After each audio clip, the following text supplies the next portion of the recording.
We're very delighted to have Dr. Allan Armitage. We are in the presence of a great man here. I actually grew up with his manual of herbaceous perennial plants. So my original copy is, the cover is worn off of it. So anyway, it's sort of a seminal text for anybody who's a horticulture student as a reference. And it is the reference, certainly in this country and probably around the world for herbaceous perennial plants. And so Dr. Armitage was a professor of horticulture, professor of horticulture at UGA, where he did extensive trials for lots of herbaceous perennial plants. And this was sort of at a time when perennial plants were coming into favor, and so the timing was perfect. And many of you know Dr. Michael Durr. He's the woody plant guy. Allan Armitage is the herbaceous plant guy. And since then, he's been very active in the Specialty Cut Flower Growers Association. And anyway, I'm just really, really pleased and honored to have him here at the Dixon. He was our Phoebe Cook lecturer about 22 years ago. So, so anyway, a couple other people that I'd really like to acknowledge. Jan Dickey, thank you so much for inquiring about this and helping to set this up. Those of you who don't know this, Allan Armitage is in town to speak to the Master Gardeners, Memphis Area Master Gardeners Association. And so we wanted to make sure that we gave him a Memphis-style welcome here at the Dixon whenever he was in town. So Jan helped arrange this, and thank you very much.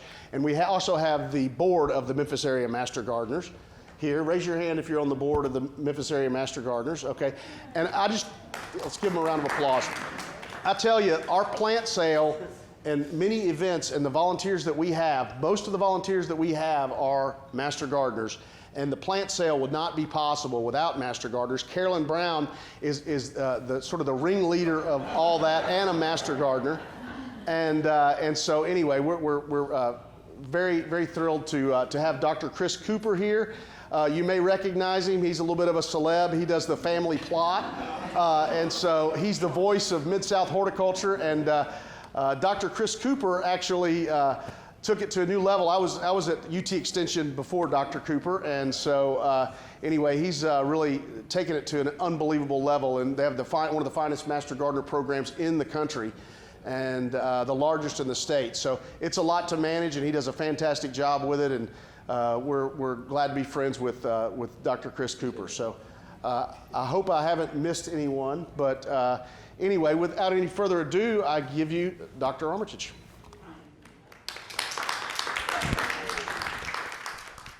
Well, welcome. I'm glad you came. I'm glad I came. I have no idea how I got here. Thanks to Jan, I got here somehow. We actually started arranging this thing about forever ago, and the date has changed about 3 times and all that stuff. But here we are, and this is kind of what I do. I'm not going to teach you a darn thing. You got it? Are we good? You've been to school. You don't need any more. What I'm going to do, however, is sort of tell you why I think this is so great, the things we do, this thing we call horticulture and gardening. You know, one thing I learned in COVID, you know, we've mown and grown, and it's been a tough time. It's been really difficult. I was at the dentist doing my teeth, cleaning my teeth during COVID. So, of course, I was mask-gowned and otherwise paralyzed, right? And this girl says, "Oh, Dr. A, you know what I miss most because of COVID?" And I'm saying, you know, and I'm thinking, okay, here we go. You know, I can't go to dinner. I can't go to a movie. She says, "What I miss most is I have nothing to look forward to."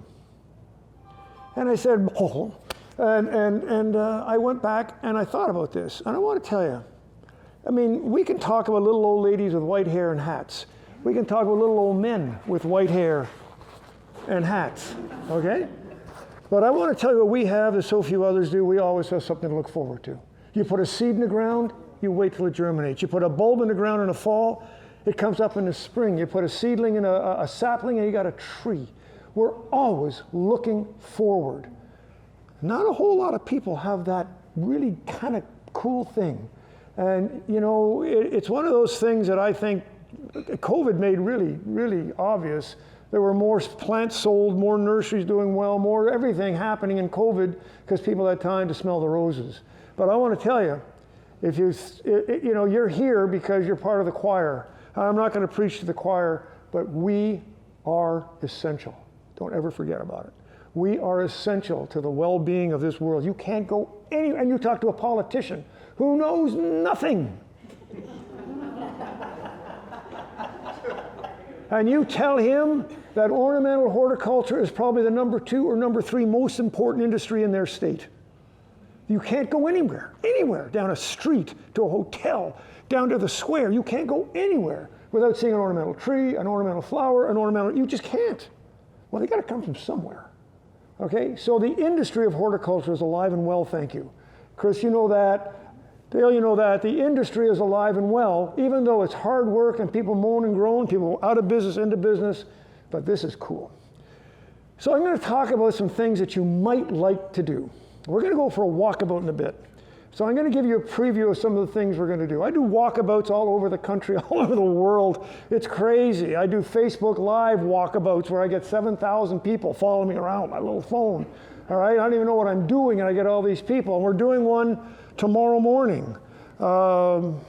Jan, and if you haven't got the link, Jan is sending it to all of you, but it's crazy that how many people actually like this stuff. I can hardly believe it. But let me tell you one of the things that, if you like this stuff, I'm not going to sell you anything, but I'm going to tell you a couple of things. Okay, so if I give a talk somewhere, Jake, I tell you the first question I'm going to get, deer. Second question I'm going to get, pollinators. Third question, natives. Fourth question is shade. I'm always going to get, what are the solutions? My daughter doesn't go into a garden center looking for the newest verbena. She doesn't know what a verbena is, but she's looking for a solution that will give her color for her containers. It's all about solutions. So, but nevertheless, we want to be able to have something that I can sell you 100 books, but you're on your bookshelf. Why don't I sell you 100 books that goes right here? If you have a phone, a smartphone, this is just available. Doesn't care if you do this or not. In fact, I don't believe a word I say. But nevertheless, this is what I do. If you have a smartphone, I have developed an app for you, for my daughters. So it's not too complicated, by the way, gentlemen.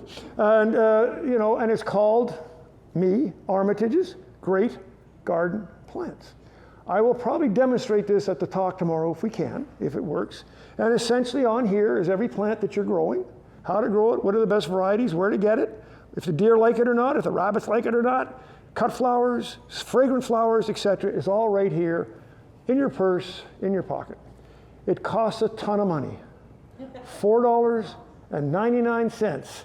And I'm not sure you can handle it, but it's one less burger, okay? So the burger doodle will somehow do without you. I want to know that's there. Whether you get it or not, it's up to you. iPhone, Android, whatever. There you go, $4.99. Have fun. Also, there's some other things. I brought some books. Again, I'm not trying to sell these things. I'm going to sell them tomorrow. I brought some for you if you want them. Let me just talk about a couple of them. Well, I'm going to talk about this one last. Okay. Well, this is the book that Dale was talking about. If you don't like the book, it's great for weight training. Okay. This is herbaceous perennial plants. You probably have heard of a hosta called Francis Williams. You've probably heard of a hydrangea called Penny Mac. You may have heard of all these plants that people have their names on. This is called Legends in the Garden. Who in the world was Nellie Stevens? Nellie Stevens is a holly. Who was Nellie Stevens? Francis Williams was the most important hosta. It was the first variegated hosta in the world. She was from Boston, Massachusetts. And that became the #1 hosta in the world. And when we went to interview her grandkids, she passed away, they almost cried because someone was going to talk about Granny. I mean, come on, she's incredible. So this is Legends in the Garden. Who in the world is Francis Williams?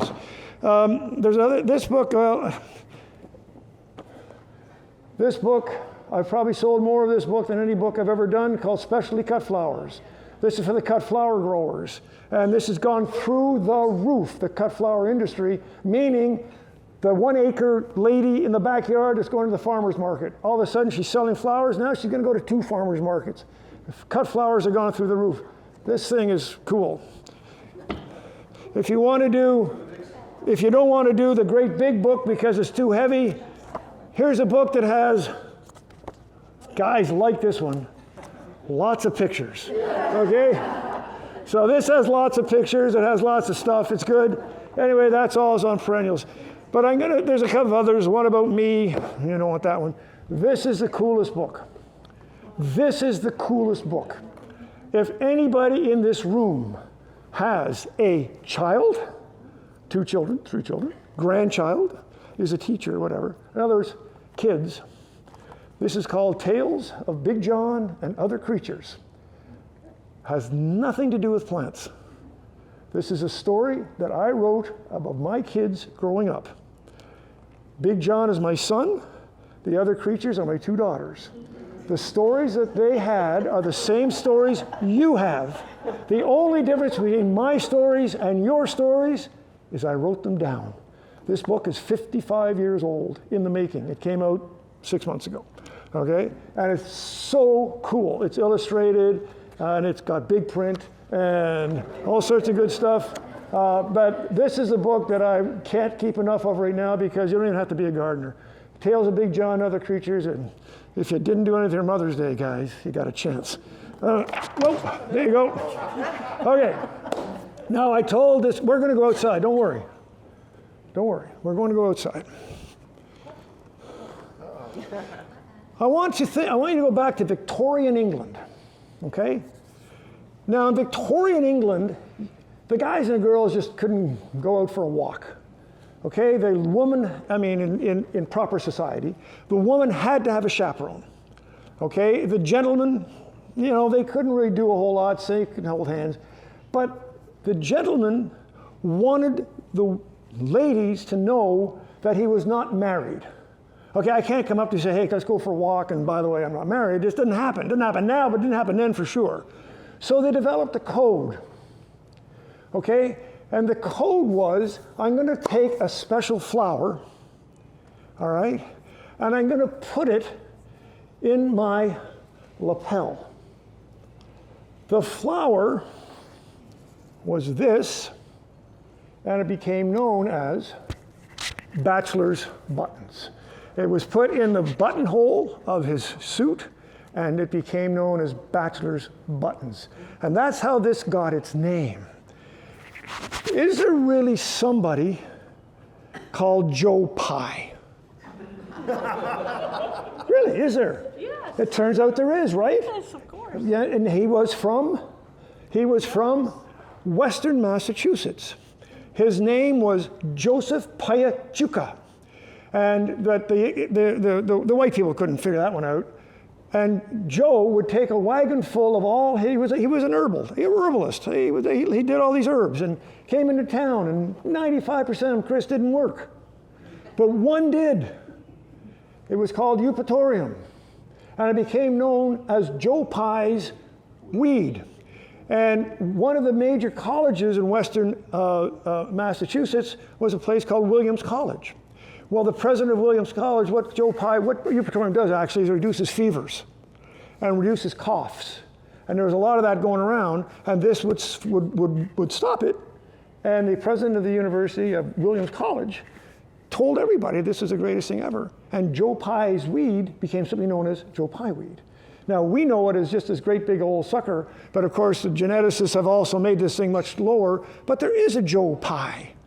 There is a Joe Pye. I could take this darn thing in here. Beautiful, by the way, whoever did this. Those are all Dixon grown, by the way.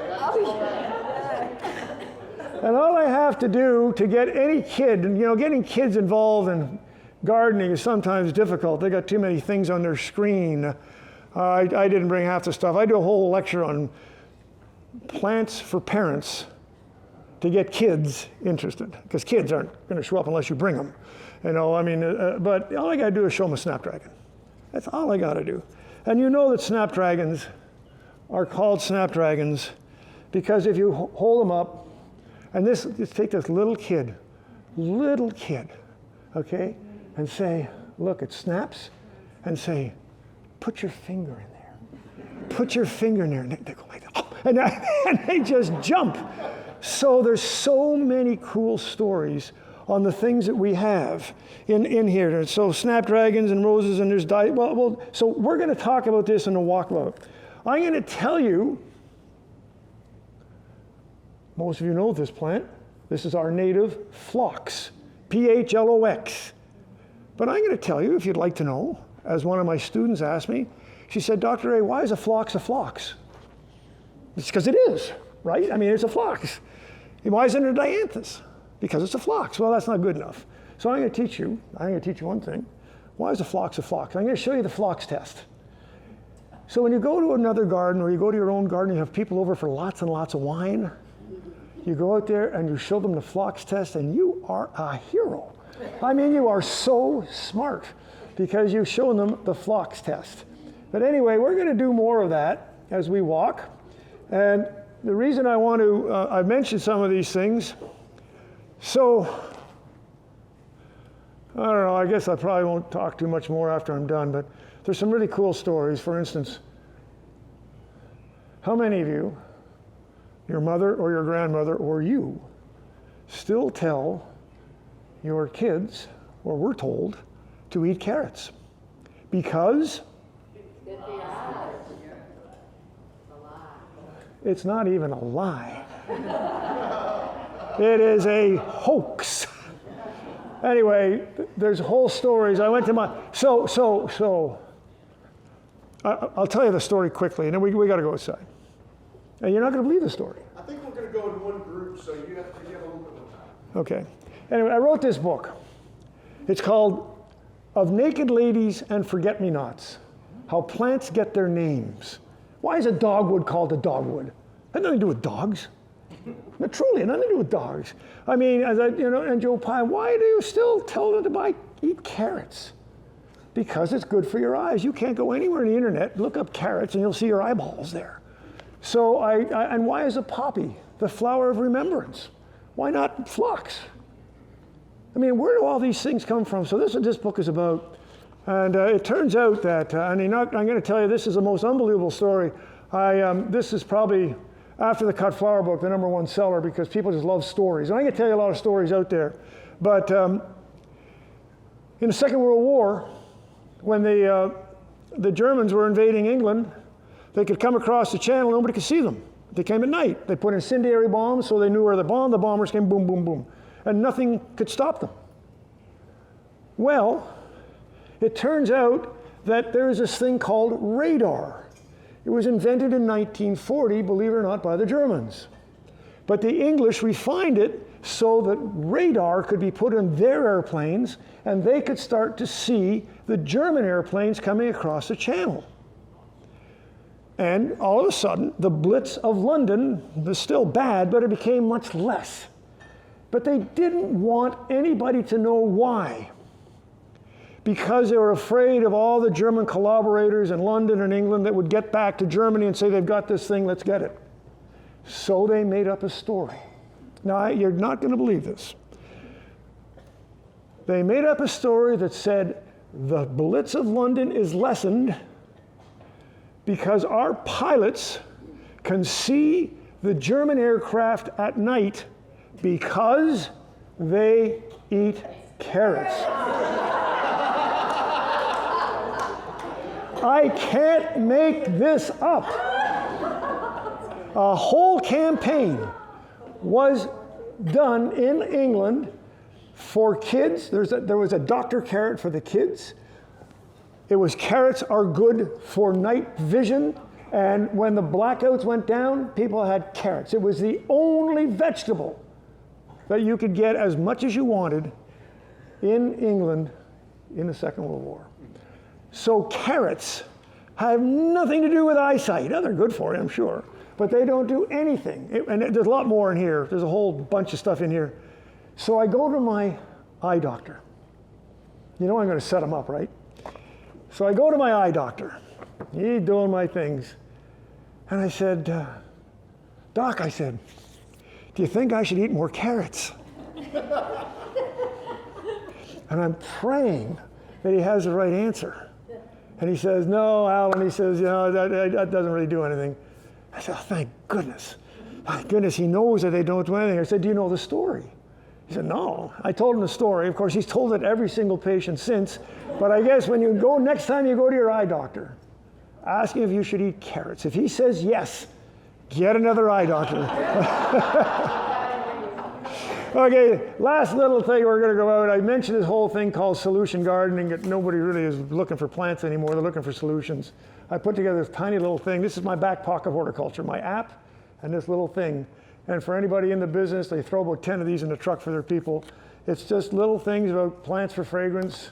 Oh, I don't know, plants for ground covers, plants for dry shade, plants for drought, plants for deer, plants for pollinators. It's a little thing like this. I don't know, it's not very expensive, but it's a little thing I put together with another nursery. So that's another thing here too. So you got a lot of stuff if you want. If you don't want to buy anything, fine and dandy. It really doesn't matter. I did bring a pen if anybody wants to do it. Okay, we're going to start here just for fun. Listen, we have no agenda here. If I see a plant and I like it, I'll stop and tell you.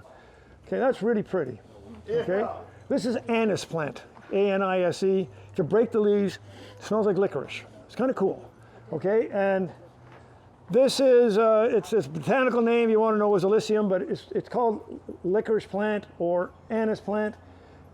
Beautiful, beautiful foliage.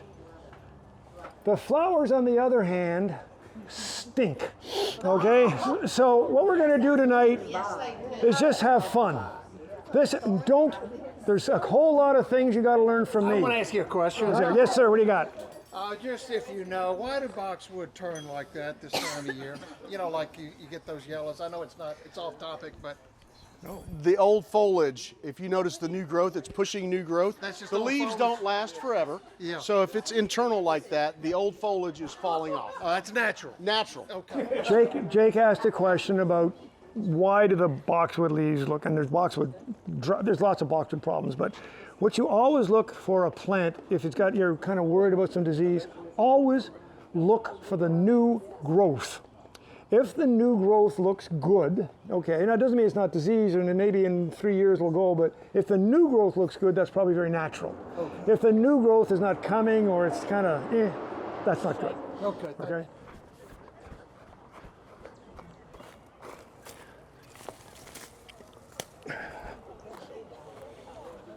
So I'm seldom invited back. Wait a minute, we have rules against this. I know. We have rules against this.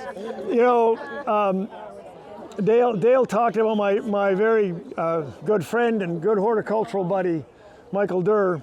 He and I happened to be in the same place at the same time. We happen to have the same energy level. We happen to have the same enthusiasm. So we used to get invited together. Never do they invite us together. It was just too, well, we'd argue with each other.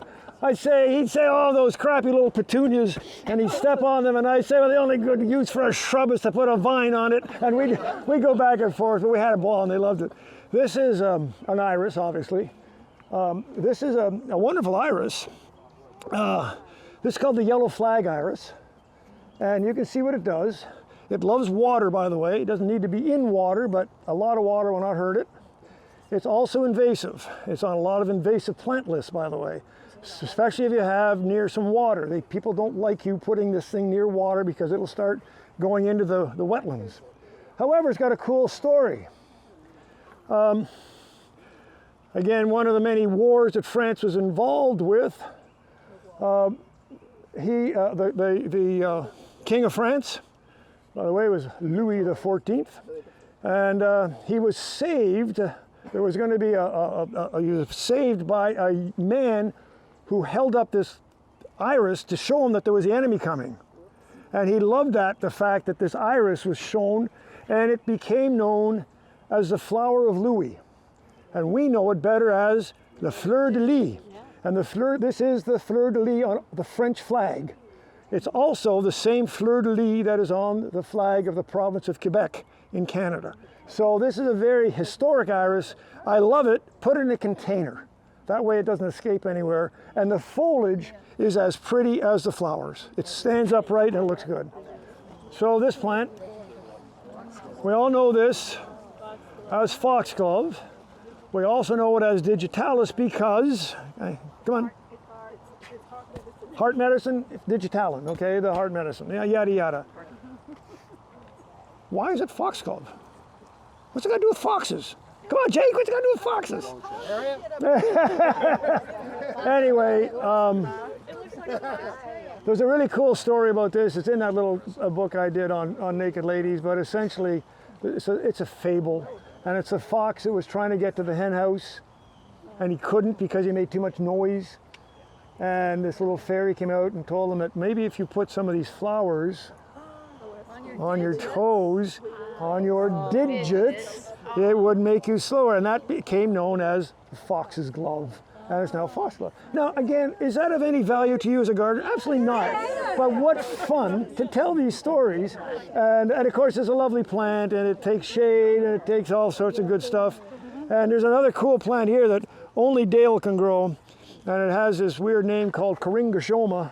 But what you got to do is, if you haven't tried this thing, it's got some beautiful yellow flowers. It's shade tolerant, and it has. In my book, and the one, I'm in the 4th edition, by the way. Dale probably has the 1st edition, but in the 4th edition, I tell that the fruit.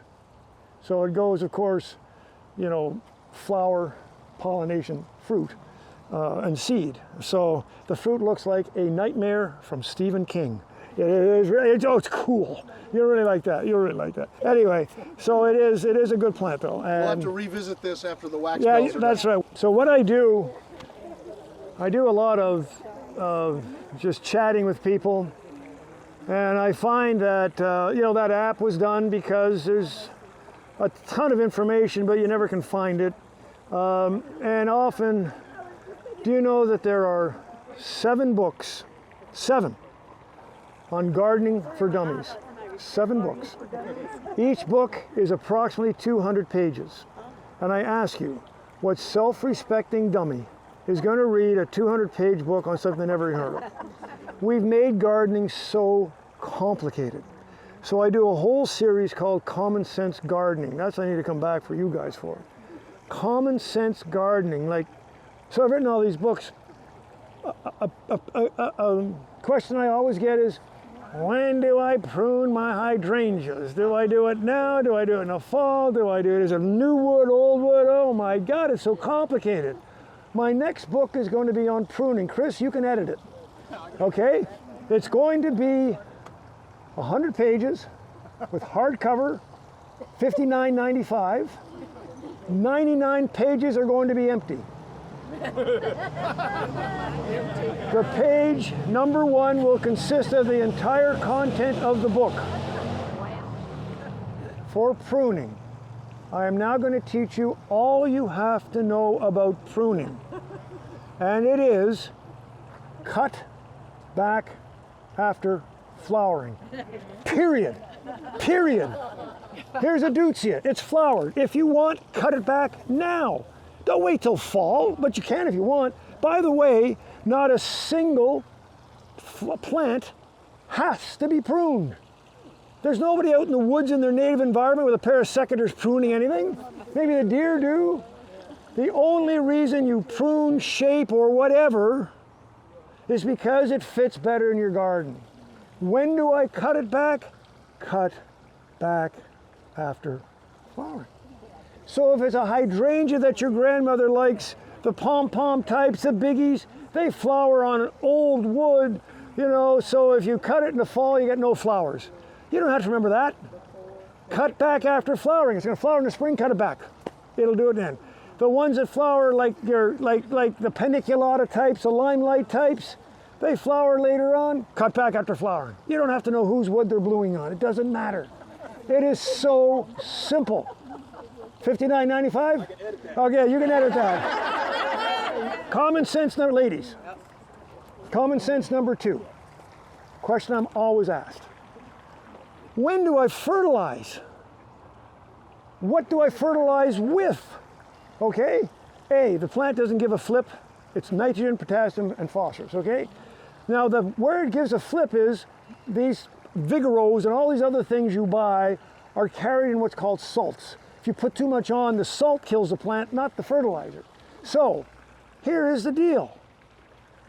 5 words. Fertilize when, 4 words. Fertilize when actively growing, period. If it's not growing, why would you fertilize it? All you're going to do is kill it. Okay, so you fertilize in the spring when things are coming out of the ground. You fertilize in late spring when things are still going crazy. You don't fertilize when it's 95 degrees, which is half the summer in Memphis, Tennessee. Okay, all you're doing, you water, you don't fertilize. Now, if you like fertilizing and you have a small garden, get a hose end sprayer with organic fertilizer and you can spray to your heart's content. Okay, but the more of this, you know, some people put 10, 10, 10, they thicken their hand, they throw it in the ground. That's fine, as long as it's in the spring. If you do that in the summertime, that stuff's just going to dissolve and it's not going to do anything. You're wasting your money and you're killing your plant. Fertilize when actively growing. Another book, Chris. Can you handle that one too? All right. Volume 2. So those are, we'll do some more common sense things as we're going. Here's another phlox. Okay? So, Annalise, this is a phlox, right? Ansley, this is a phlox. All phloxes are native to North America. All phloxes are native. And many phloxes, unfortunately, get a little bit of powdery mildew. Okay, so you find the ones that don't. All right, there's a ton of them out there.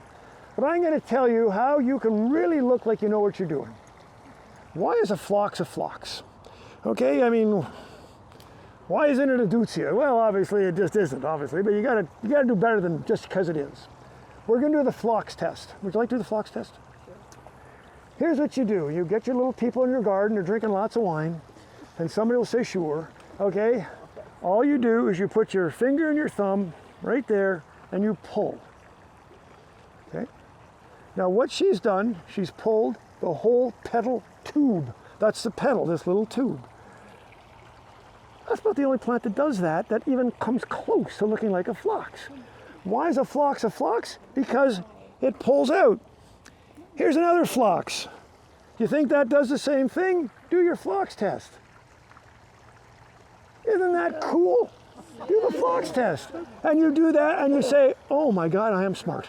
Oh my God. And so I taught plant ID for years and years at the University of Georgia.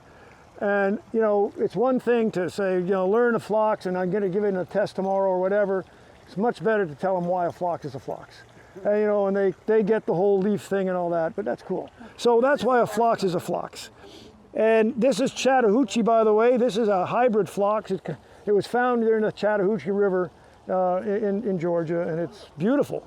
There's a whole group of plants that are sort of very closely related. You're kind of looking at 2 here. If you look at this is in the Solomon seal family.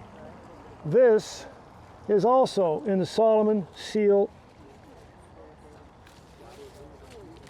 family. Okay? It has little flowers underneath. And this is a variegated one. This is a relative. It's not Solomon seal, but it's close enough. And this has got a long name called Disporopsis. It doesn't matter. False Solomon seal. Fabulous plants. You can't kill these things. Okay? These are shade tolerant. And common sense garden hint number 3. Oh, Dr. A, I don't know about shade and sun and oh my God, yeah. Let me tell you about shade-loving plants and sun-loving plants.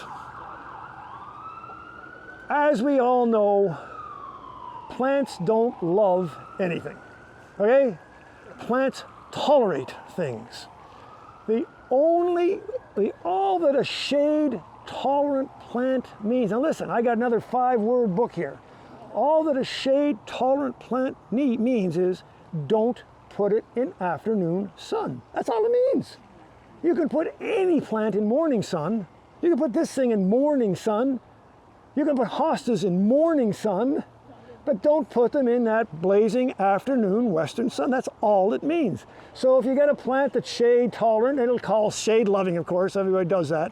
It just means it doesn't tolerate that blazing after. It's simple. 5 words, 5 words, 6 words on that one. Okay? So does not tolerate morning sun. What's that? 6 words? Okay. So by the other way, I want to show you too. God, we've got a lot of lessons here. I got it. If I was to pull this out of the ground, and I won't.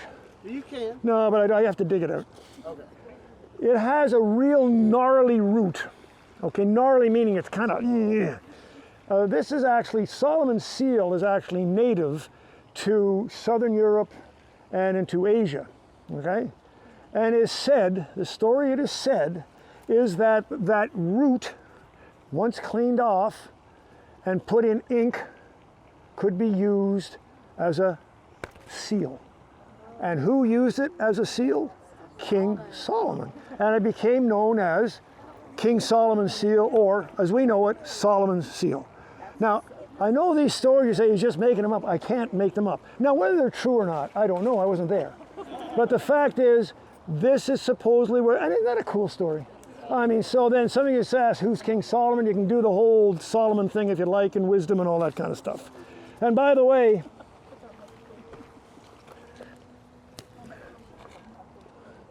this is the new growth of this magnificent Dryopteris or fern that looks kind of like autumn colors. Thus we call it the autumn fern. That's where it gets its name. And it turns kind of greenish, but this is again, one of the things I'm putting on the app. I haven't done it yet. I'm about to. Chris, you're helping me, by the way. It's called Plants for Dummies. You can't kill this. This is about the easiest fern to grow, isn't it? These 3 plants here are the easiest shade garden plants anybody to can grow this stuff. in Memphis. Autumn fern, this fall Solomon seal, the real Solomon seal, and away we go. So I'm going to give you 2 more little common sensing things. Common sense. Hey, Dr. Ray, how do I start in my garden? I got all this stuff. It looks awful. I want to just get started. It's, I got 10 acres. I know what to do. Good grief. Start small. Make a garden this size. Put some plants in it. There's no such thing as doing the wrong thing. It might die. That was the wrong thing, but you tried. That's why you have a book or 2, or maybe an app. It says shade tolerant, sun tolerant, whatever. And just start small. Once you start small and are successful, you'll be surprised at how much you want to do this stuff. It's when you start big and you can't do it anymore. It's too much work. So don't do the too much work thing. Deer. Okay. Now, when you come to visit me in Athens, I will take you all over. Athens is a horticultural mecca. Right where I live, there's about five just private gardens right around me. You probably know Vince Dooley, and his garden is one of the ones. Mine, I can take you out to see Durr if you can stand it, but you're going to just look at hydrangeas. But never. Oh, I love the guy. But anyway, but when you come to see me in Athens, I moved from this is what I'm going to talk about tomorrow. I moved from a big garden to a very, very small in-town garden.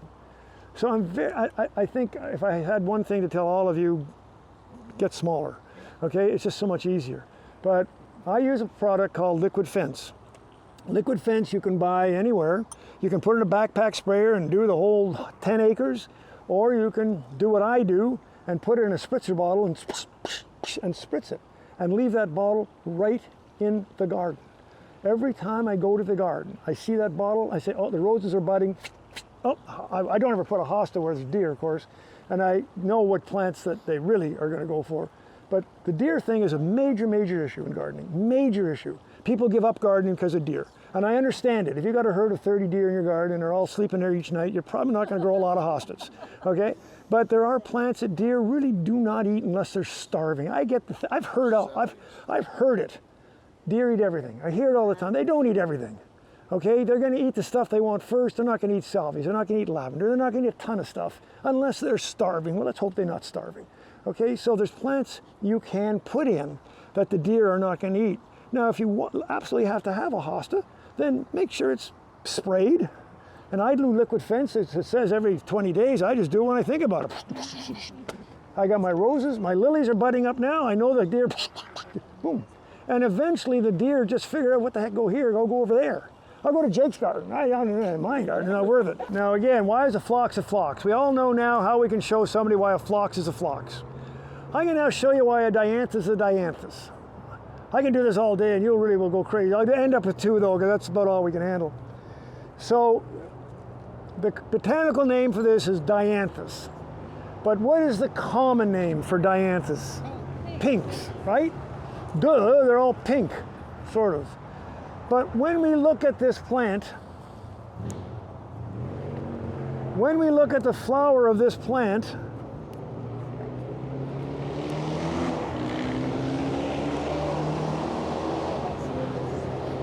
very fragrant. I want you to look at the petals. That's the outside. I want you to look at the petals. Backing into a yucca. I'll tell you about yucca too. I hate yucca, by the way.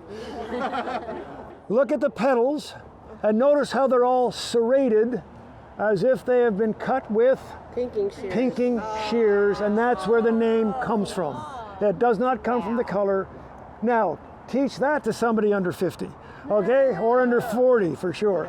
So pinks are pinks because of pinking shears. The longer I taught at UGA, this whole pinking shear thing I had to bring them in and show kids what they were. But anyway, that's a cool story. And there's another one, carnations. Just standing here, we're gonna just sort of do a little 360. And we're gonna talk about a couple of plants that have stories or not stories. And some cool plants. For example, you've seen the digitalis, we talked about that. We talked about that white phlox, and now you know why a phlox is a phlox. If you've ever been to England and seen the red cliffs of Dover or the white cliffs of Dover, if you go to the white cliffs of Dover, they're actually covered with red flowers, and that's that red flower there. Oh. That's called Jupiter's beard right there, that red one. Good plant. Well, obviously there's a story there. Over here, you can tell that this is a salvia relative. I can do the whole salvia thing with you too, but I won't. This is called Nepeta, N-E-P-E-T-A. You're not going to remember that. It's related to catnip. It is not catnip, but it's related to it. And this is one of the best plants, and there's a lot of them coming out right now that are a little taller. This is a this is Persian blue, P-U-R-R, Persian blue. There's a whole bunch coming out with the name cat on it, cat's pajamas, cat's meow. But there's also ones that are a little bit taller. This is the best plant to cover the knees or the ankles of roses. Put out a rose, put out a nepeta. They cover it, and it's just a perfect companion plant for roses. This color goes with everything, and it's great. So if you like roses, and they look a little bare, put some things in it. One of the things you're going to put in it is nepeta.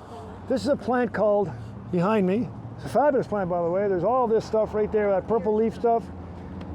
It's called penstemon. Okay, pent for 5, stamen for stamens. And stamens. So 5 stamens. But here's how you can show your brilliance. Are you ready, Harry? Yes. If you take this out, I did it with my students all the time. Just cut it, just open it up like this. And you're not going to be able to see from where you are. This is how you tell a penstemon is a penstemon. Okay, you take this. Okay, and you might want to count. There's only 4. Shut the front door! There's only 4. There's 4 stamens and 1 stamenoid, which is a little stamen. If you look hard, you'll find it way down there. But that's how you tell a penstemon is a penstemon. Who cares? Nobody cares. But it's fun to show people. Say, hey, look, here's a plant called 5 stamens, only have 4. But there's a little one right there. You look, you'll find it. You'll find it. Most things evergreen, like herbaceous stuff for us, are truly ever brown. So take off that old stuff, and that's why you really see the beauty. Right. Yeah. By the way, somebody was an American elm there. Yeah, I got American elm. Look at that. God, fantastic. But somebody was asking about buckeyes, and somebody was saying they have red buckeyes all over their place, and that's the white buckeye. Okay, and it's just getting ready to go. That's bottle brush buckeye, and that's a great, great garden plant.